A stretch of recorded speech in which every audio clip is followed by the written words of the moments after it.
All right, let's jump right in. Today, we're not just looking at some fancy product, we are pulling back the curtain on a story. We're going to deconstruct the entire marketing narrative for a super high end luxury item, the Stone Elegant Luster 2025, and really see how desire is built, step by step, one carefully chosen word at a time. Every great marketing story kicks off by pointing out a problem. A lot of times it's one you didn't even know you had. And this one, it taps right into a very specific anxiety with this really powerful question. Does your grand room lack a soul? See what they did there? It's not about lighting anymore. It's suddenly something much, much deeper, an emotional, almost a spiritual void in your home. So to make this problem feel totally real, the language they use is so deliberate. It talks about lighting that fails to capture the imagination. I mean, just think about that for a second.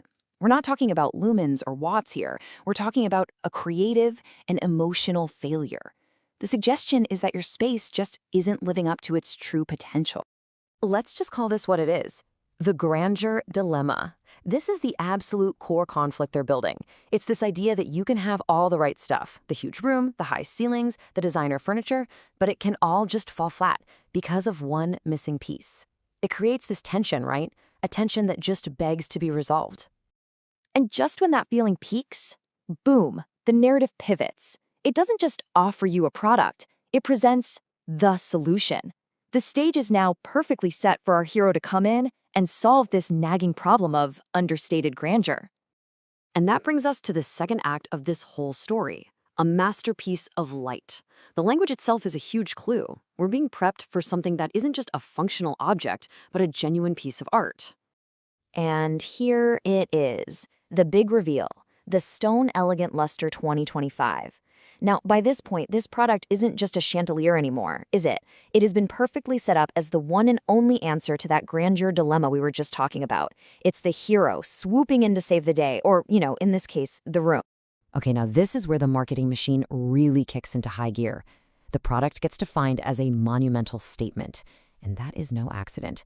By insisting it's not just a light fixture, the brand elevates it from an object into an idea.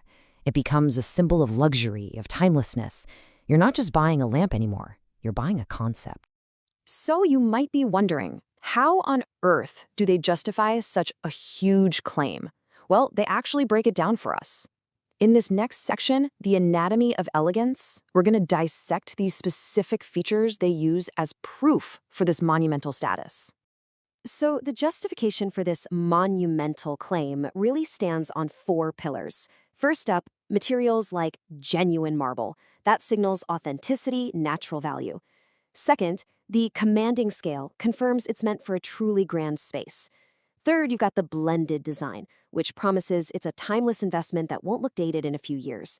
And finally, enduring quality frames it as something that will last, well, forever. And this is where they hit you with the real magic. By highlighting the unique natural veining and patterns in the marble, the product is elevated from just another mass-produced item to a singular work of art. Your chandelier isn't just one of many. It's presented as the only one like it in the entire world. That idea of total uniqueness, it's absolutely crucial in luxury marketing. And here we have a classic marketing move, right? Create a clear enemy. Generic fixtures are painted as boringly functional and mass-produced, while the Stone Elegant Luster is framed as awe-inspiring and one-of-a-kind. By creating such a stark contrast, the choice they want you to make seems incredibly obvious. But here's the real pivot. The sale is no longer about the object itself. We're moving way up the value chain. This next phase of the pitch frames the whole purchase as an investment in lifestyle. See, it's not about what the product is, but what it does for your life. And they lay out this journey for you as a simple, elegant transformation. It's like a perfect little three-act play. Act 1, the challenge. Your foyer feels incomplete. Act 2, the centerpiece. Our hero, the marble luster, gets installed. And the grand finale, Act 3, the result. You've achieved a breathtaking ambiance. It's simple, it's powerful, and it is very, very persuasive. So if you were to visualize how they build that value, it would look something like this. It starts with the absolute basics. Function, lighting up a room. Then they layer on aesthetics, making it a beautiful focal point. But the real goal, the very top of the pyramid, is lifestyle, the promise of an elevated experience that goes way beyond the physical object itself.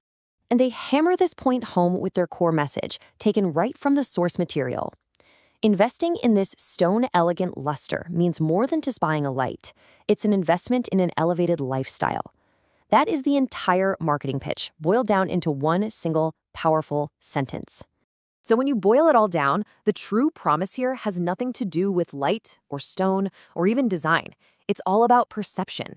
This product is being sold as a tool for creating a lasting impression, a way to tell a story about yourself, a story that says you have a taste for the extraordinary. You're not buying a thing, you're buying a narrative. And that brings us to our final thought, a question that kind of turns this whole analysis back on us. After seeing how this kind of story is built, it really makes you wonder about the objects in our own lives, doesn't it? So I'll just leave you with this to think about. What story does your light